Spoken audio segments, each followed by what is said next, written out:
Hello, this is Jeffrey Butler. I'll be doing my post today on mobile assignments, different computer proposals. The one I looked at today would probably be for 200 students looking at grades 4 through 6.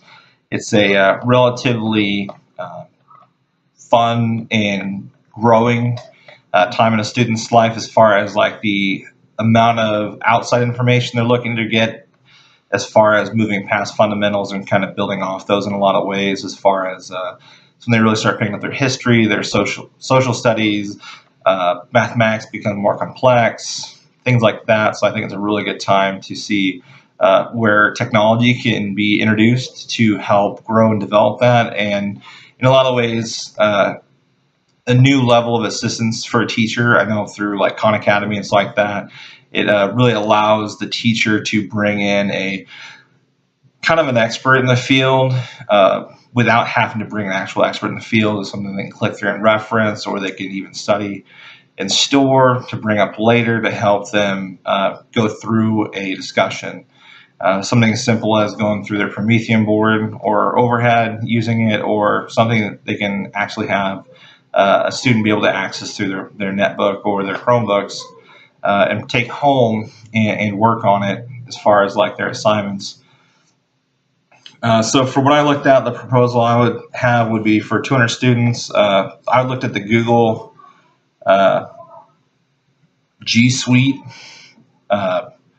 format. It's about $4 a person, what it looked like, but it's pretty much an all-inclusive package as far as bringing in tech support and a lot of administrative staff that you're not necessarily probably going to look at having a very solid background in the administrative field. So with that, it kind of takes on, you're paying a little extra, but you're also looking at the back end, saving a lot of investment for you to build your own system and having them build one and bring it in essentially.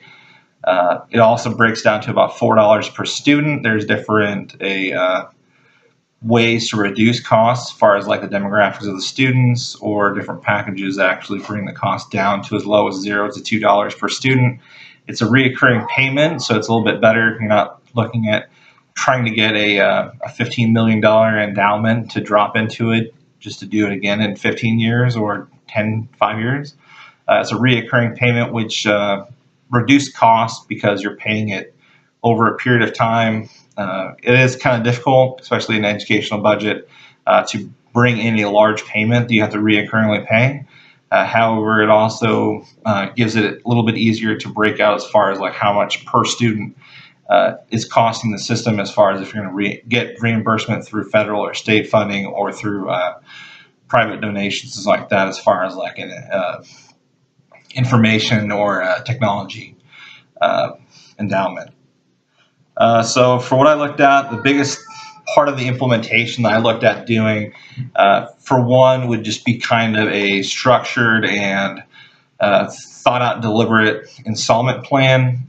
With something like this, it's a lot of risk, a lot of money to sit out there all at once, and it's a lot to throw at not only the students, but the administrative staff, because they're going to be the ones going to be asked to answer all these questions, to build all these formats, to do all this stuff, and to kind of just do it all at once is really difficult in my mind. So what I would do is start off with staff training, as far as like rollouts, stuff like that, bring in the facilitator, stuff like that. This is what the computer is going to look like. This is some of the capabilities you have. These kind of security risks we have. These are common problems. These are, our FAQs as far as things that we get out of a lot of systems. After that, I would probably bring it into a single classroom as like a pilot classroom. Bring in, probably talk to my teachers after training and see who feels really comfortable with it, who really wants to be the pilot on it, and bring it in just to kind of roll it out to, one, get the entire school exposed to it in a relatively controlled environment, and then allow them to kind of explore and experiment. And I would guess after a little bit of while, people would start wanting those resources as well. And through that, you would roll out more pilot programs until you're ready to do a full-on implementation the next year. Probably do it through a year, and then bring in to start building curriculum around it and stuff like that, as far as to allow your staffing to get used to it and accustomed to it and its capabilities, kind of mess with it a little bit, and then also bring in a little bit of cushion as you're going to bring in new staffing, possibly through retention, retirement, and advancements like that. So just so you're not overwhelming a staff, and you're kind of like getting them a little bit comfortable before you're just dropping them on them. So the big things I saw as far as impact negatively would be an additional staffing for support for technology. In some ways, there's no way to get around. You're gonna have to have somebody who knows how to work it, fix it for short-term problems like that, routine maintenance, or even just someone as far as like a middle person between the company, Google, and your administrative staff, as far as different issues coming up, so like that, routine maintenance, and different things like that, claims, damages, all that fun stuff.